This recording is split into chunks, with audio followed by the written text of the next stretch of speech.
So this is another one of those videos where I wanted to throw out a personal insight I was reminded of from my own experience recently. Sometimes I do this about recording audio and editing, things like that with production. This one is another one about personal piano practice habits. So with SUU closed more frequently for the Christmas break, it's been kind of interesting. I haven't had access to the pianos there where I'm, used to developing my muscle memory and chops for the pieces I'm working on for next spring.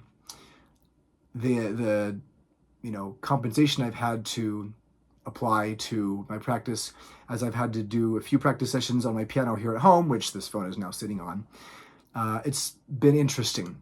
So, and just kind of for context here, anyone who's been playing piano for more than a few years and has tried doing practice time on different pianos knows that the way certain different acoustic pianos are built, with how the action is put together, little details and differences with that, knows that, no two acoustic pianos are the same that way.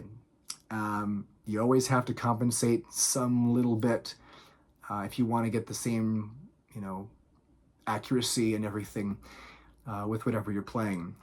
And I learned a good lesson in that with Christmas break.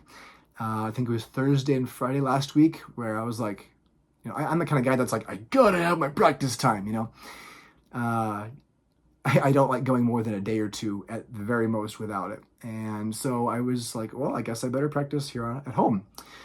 And my piano at home here has a significantly lighter touch than the pianos at SUU, most of them.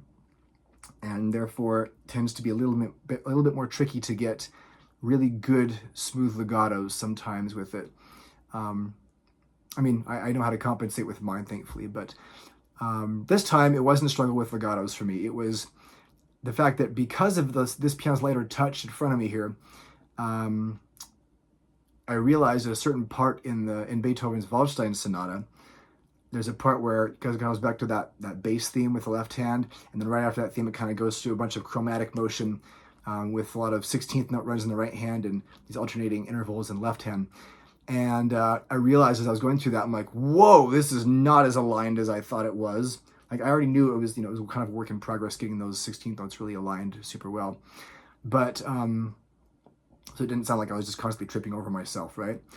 And I'm like, this is not working what I was doing. I need to come up, I think, with a different fingering for this. So it feels more natural and I can actually get each individual 16th note aligned at the speed I'm supposed to have it when I go in to perform it. So I'm like, well, I better compensate for this somehow. And honestly, as much as I can't stand this piano in front of me, practicing on it, it was good for me because I did end up finding some much more efficient fingering for that section.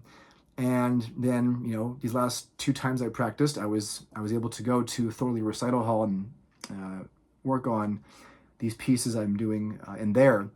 And oh my gosh, I am so grateful. I had to practice on a different piano with a different touch. And I highly recommend doing that for anyone else who just, oh my gosh, how this part of this song is just so difficult, whatever it is you're working on. Go practice it on a different piano. You may find different things. Oh, wait, this one, it may bring up an additional problem you have to compensate for, but that additional problem is going to force you to adapt and to maybe figure out something that will help you on the pianos you're used to practicing on. Oh, well, wait a minute. If I do it this way, it's easier on this piano. So maybe it will be even easier on the pianos I'm used to practicing on. Man, every time I've ever done that, including this time, it works. So just something to throw out there for pianists out there. If there's a difficult part of a song you're just having a really hard time getting down, go practice it on a different piano. Try and, put yourself in a situation where you're kind of forced to come up with a different, whether it's, all up here, a thought process you have to go through, or maybe using different anchor points in a difficult scale or a chord run or something like that. Using different anchor points has proved very useful for me, and like Bach type repertoire too as well, like that. That has been helpful too when I have a difficult time with something by him, for example.